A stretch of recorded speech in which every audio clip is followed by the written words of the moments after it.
Well, I think both sides, they started off with a public, back and forth reading talking points to one another, and I think both there's politics in the United States, there's politics in China. I think there was a clear effort to from the Biden administration to show that they were tough and they were not going to be turning the other cheek as quickly as all that, and a similar message from the Chinese. I wonder, how do you describe the relationship right now between these two countries, the two largest economies, and how it shifted from the Obama years to the Trump years, and what Biden has inherited? Yeah, no, well, I mean, I think it had already begun to shift during the Obama years, and President Trump certainly took that rhetorically and otherwise to the next level. I think both sides have begun to begin to accept that they are competitors, if not rivals, on a variety of platforms, and so I think they're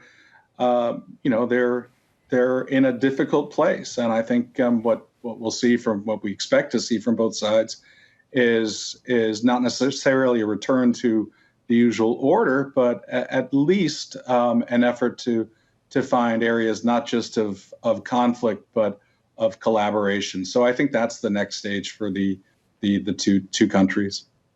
What is the most vital facet of U.S.-China relations, in your opinion? Well, I think the biggest challenge right now is technology, and particularly an effort by both countries to make sure that we are at the cutting edge, at the leading edge of new foundational technologies in artificial intelligence, communications, nanotechnology, et cetera.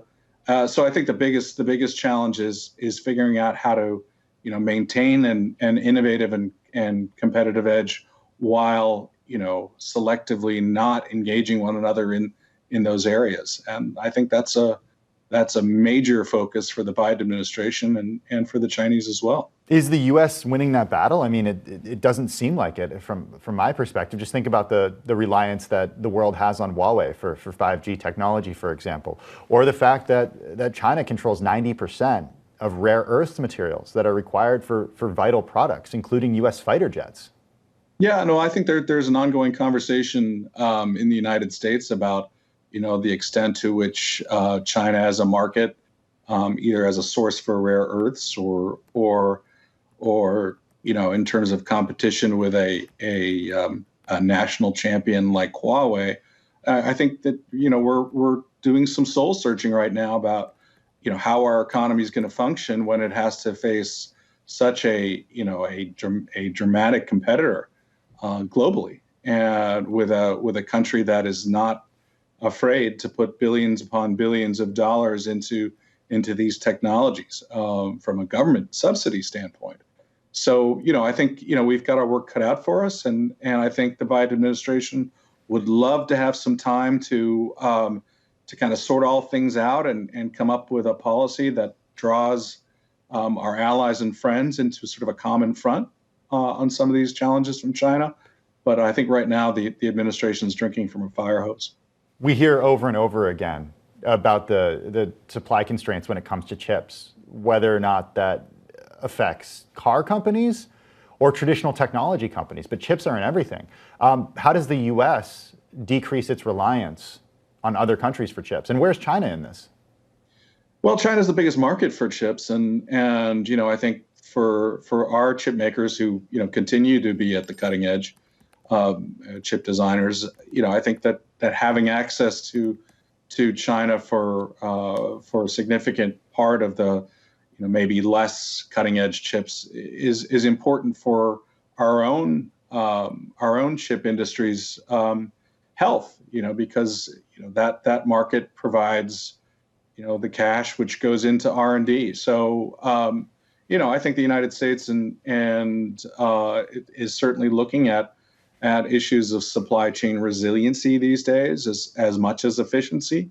And so I do think that the administration is looking, along with Congress, at at changing some of the way we do business, particularly in higher technology spheres like chips. Hey, Charles, I got to ask about the way that companies and managers are able to balance what's happening in China from a human rights perspective, the ongoing genocide with the Uyghurs that's taking place there.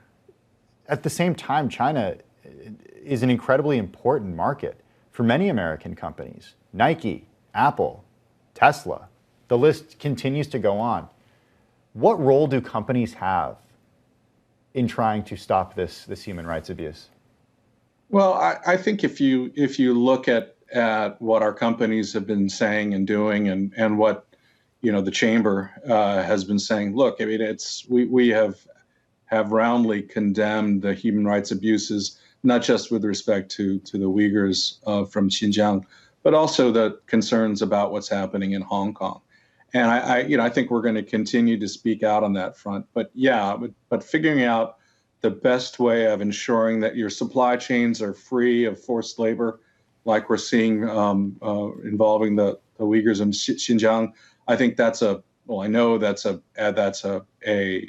fixation for a lot of companies now, and trying to make sure that their supply chains are as clean as possible and as free from the support for the kind of abuses that we're seeing. So, I think that there's no question that that companies are scouring their supply chains pretty carefully these days to make sure that they don't fall afoul of concerns over human rights. When it comes to bickering between these two countries, China this week cited the killing of Black Americans and the Black Lives Matter movement as evidence of U.S. hypocrisy. How did you hear that? What is your response to that? Well, I mean, moral equivalence is a tough thing to find. I think for the chamber and for the business community, I think we certainly look at the Black Lives Matter issues and concerns about equity and inclusion as a enormous both priority and challenge for this country. And so we're going to continue to focus on that. But with respect to the genocide of the Uyghur population in China, that's a separate and I think much more emergency issue than even the fight for equality in the United States.